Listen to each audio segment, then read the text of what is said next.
प्रिय विद्यार्थियों, बीए भाग प्रथम की इस व्याख्यानमाला में आपका स्वागत है।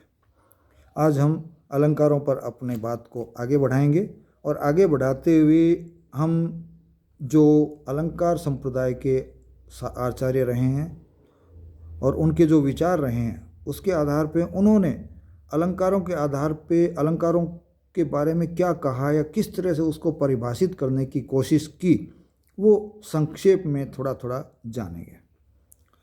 तो सबसे पहले हमने कल आचार्य भामह के बारे में तो जान लिया था कि आचार्य भामह ने क्या कहा था।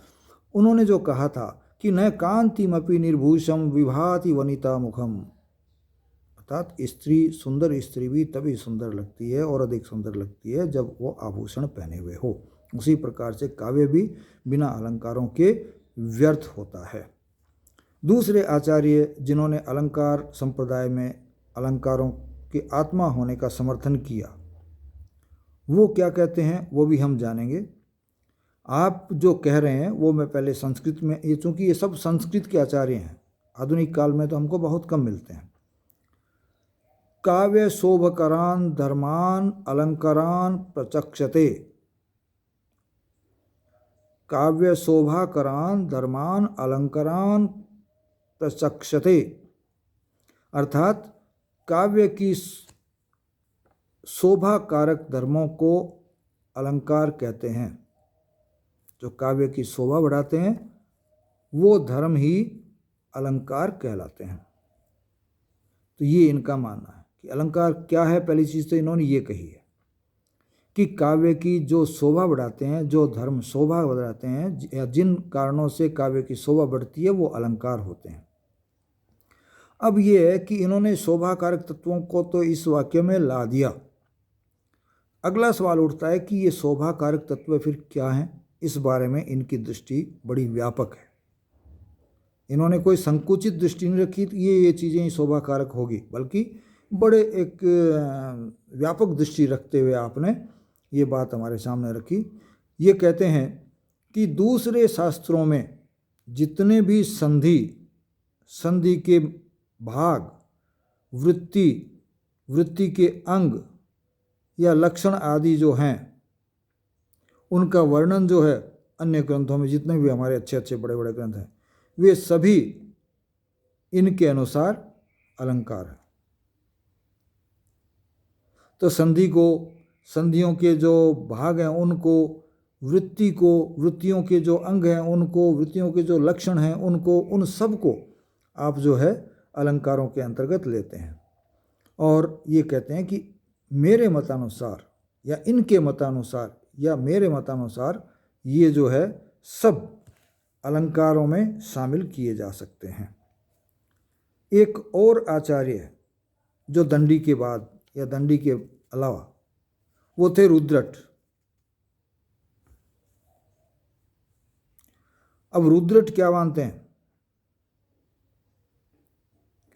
रुद्रट का सबसे पहला मत तो ये रहा कि इन्होंने रस को अलंकार मानने से इनकार किया। अर्थात भामह ने जिस तरह से रस इत्यादि सबको अलंकार में शामिल कर लिया था, रुद्रट ने यहाँ उनका खंडन किया कि नहीं, रस जो है वो अलंकार नहीं है, बल्कि इन्होंने रस को एक स्वतंत्र स्थान दिया जब काव्य की आत्मा की चर्चा की जाती है तो उस समय। लेकिन इसके साथ साथ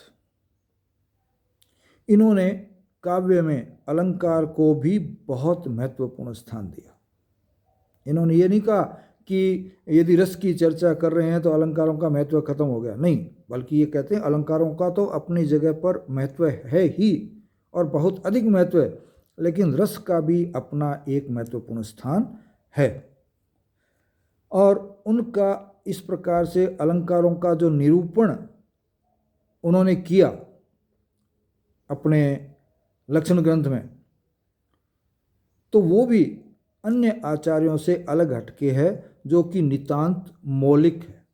इन्होंने बंधे बंधाए रास्ते पे अलंकारों के संदर्भ में कोई बात नहीं की, बल्कि एक नए तरीके से, नए रूप से अलंकारों की चर्चा इन्होंने की और काव्य की आत्मा के रूप में स्थापित करने की कोशिश उसको की, या काव्य में काव्य को अच्छा काव्य बनाने में उनका महत्वपूर्ण स्थान है, आत्माचार्य न माना होगा। अगले आचार्य होते हैं आचार्य जयदेव। जयदेव क्या कहते हैं? जो लोग अलंकार से हीन शब्द और अर्थ को काव्य मानते हैं, जो लोग अलंकार से हीन शब्द और अर्थ को काव्य मानते हैं, वे लोग अग्नि को शीतल क्यों नहीं मानते? ये बात उन्होंने संस्कृत ग्रंथ में अपने कही है।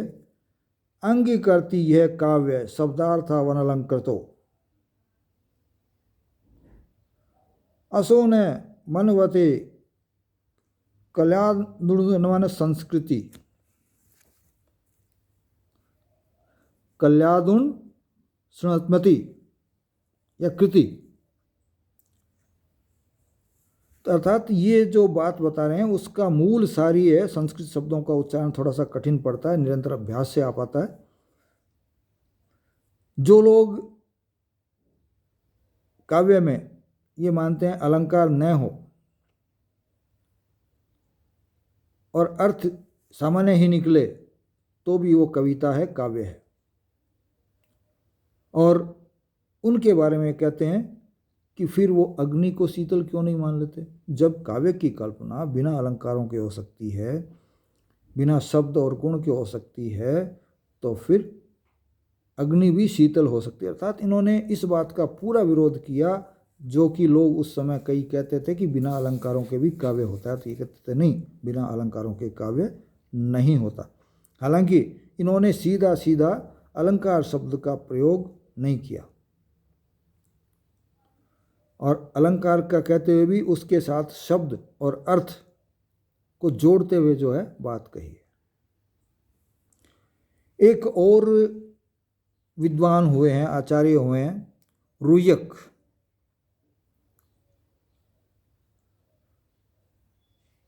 ये भी अलंकार के बारे में बताते हैं और अलंकार के बारे में बताते हुए कहते हैं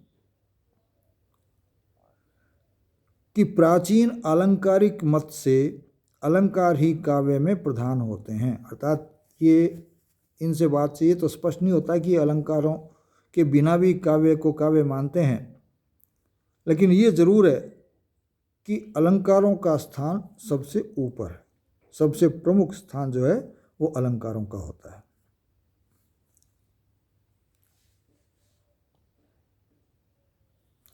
तो इस तरह से एक अलंकार का जो रूप है वो हमारे सामने निकल करके आता है। और इसके साथ साथ यदि हम अलंकारवादियों का दृष्टिकोण देखें तो हम पाते हैं कि अलंकारों के बारे में इन आचार्यों का क्या मत है, उसका सार निकाल के हम देख सकते हैं। जब सार निकालते हैं तो हम पाते हैं कि इनके अनुसार उक्ति वैचित्र्य अलंकार है जो काव्य की शोभा का मूल है तथा काव्य का समस्त सौंदर्य अलंकार पर ही आश्रित है। इन सब की जब परिभाषा हमने देखी, उसको यदि ध्यान में रखते हुए हम बात आगे बढ़ाएं तो हम कह सकते हैं कि उक्ति की विचित्रता ही अलंकार होती है। उक्ति की विचित्रता ही अलंकार होती है और वही काव्य की जो शोभा है, काव्य की जो सुंदरता है, उसके मूल में है, उसका मूल कारण है। और काव्य का समस्त सौंदर्य अलंकार पर ही आश्रित रहता है। यदि अलंकार नहीं है तो काव्य कतई तौर पर शोभित नहीं होगा, वो अच्छा काव्य नहीं होगा या काव्य होगा ही नहीं। यदि इस दृष्टिकोण से देखें हम सब, तो अलंकारवादी काव्य में शैली पक्ष या अभिव्यक्ति पक्ष ही प्रमुख रहा है। या इसको दूसरे रूपों में कहें तो अलंकारवादी जिस तरह से उक्ति वैचित्र्य को या अलंकार को या इस पे ही पूरे काव्य को आधारित मानते हैं, तो हम कह सकते हैं कि इनका जो विचार है काव्य के बारे में वो सिर्फ और सिर्फ शैली पक्ष या अभिव्यक्ति पक्ष तक ही सीमित रहा है। इससे आगे ये लोग नहीं बढ़ पाए, ये इसकी कमी है। वे काव्य का समग्रता से विचार नहीं कर सके। एकांगी हो गए तो समग्रता से विचार कैसे होगा? उन्होंने रस को छोड़ दिया, वक्रता को छोड़ दिया और अन्य जो चीज़ें थी, रीति थी, उसको छोड़ दिया, तो फिर एकांगी हो गए। एकांगी व्यक्ति कभी भी समग्र नहीं हो सकता। तो यहाँ ये भी ऐसा माना जा सकता है कि खाली अलंकार या उक्ति वैचित्र्य पर या खाली अभिव्यक्ति पक्ष को ध्यान में रखने के कारण या शैली पक्ष को ध्यान में रखने के कारण ये काव्य का समग्रता से जो है विचार नहीं कर सके। इसलिए यह सिद्धांत जो है वैज्ञानिक सिद्धांत नहीं बन सका, वैज्ञानिक सिद्धांत नहीं माना गया और आगे चलकर दूसरे संप्रदायों के सामने कमज़ोर पड़ गया, हल्का पड़ गया। तो ये हमने इसका सार निकाला कि क्या कमी थी और उस कमी के कारण यह है, खास तौर से रस सिद्धांत के आप सामने बिल्कुल ही कमज़ोर पड़ गया, हल्का पड़ गया। इसके अलावा ध्वनि संप्रदाय ने भी अपने तथ्यों को रखा था, तो वो भी इनसे आगे जो है निकलने की कोशिश करने लगे। अब हम आते हैं कि इन संप्रदायों पर ऋषियों के विचार सुने, आचार्यों के विचार सुने, तो ये क्या आज जितने अलंकार हैं उतने ही अलंकार शुरू से मानते हैं? नहीं, इसका अलग अलग समय में अलग अलग संख्या निकालने की कोशिश हुई है या खोजे गए, मान लीजिए नए नए अलंकार खोजे गए। तो जो सर्वप्रथम हमें ग्रंथ मिलता है नाट्यशास्त्र, उसमें 4 प्रकार के अलंकार माने गए हैं।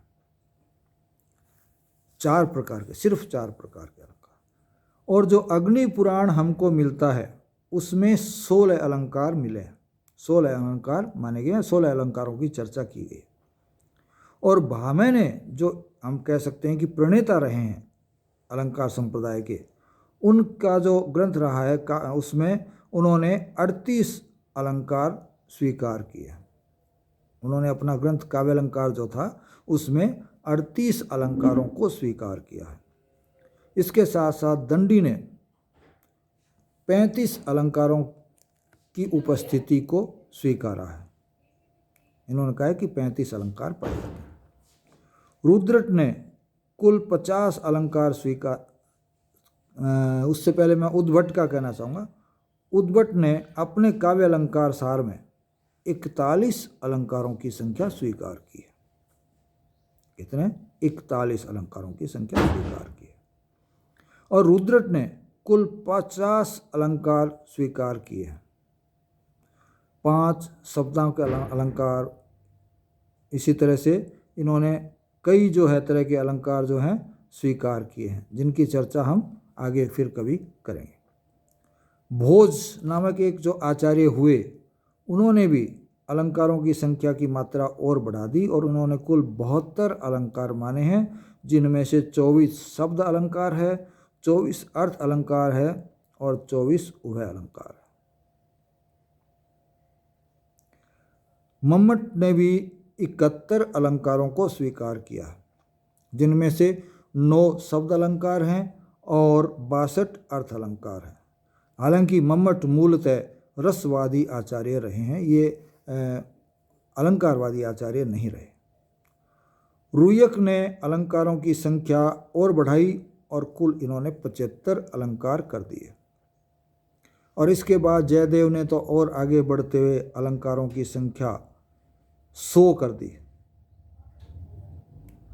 और अप्पय दीक्षित ने तो अलंकारों की संख्या और भी अधिक बढ़ा दी, 190 से ऊपर इनकी संख्या कर दी। शायद 199 इन्होंने संख्या कर दिया, 198 इन्होंने संख्या कर दी। इनका ग्रंथ कुवलयानंद था, उसमें इन्होंने इसकी संख्या बताई है अप्पय दीक्षित ने अलंकारों। तो इस तरह से हम देखते हैं कि समय के साथ साथ अलंकारों की संख्या भी धीरे धीरे बढ़ती गई और वर्तमान में भी अलंकार खूब सारे माने जाते हैं। जब हम आगे चर्चा करेंगे अलंकारों के भेद पर, तो इस बारे में और आगे बढ़ते हुए हम अपनी बात को जारी रखेंगे।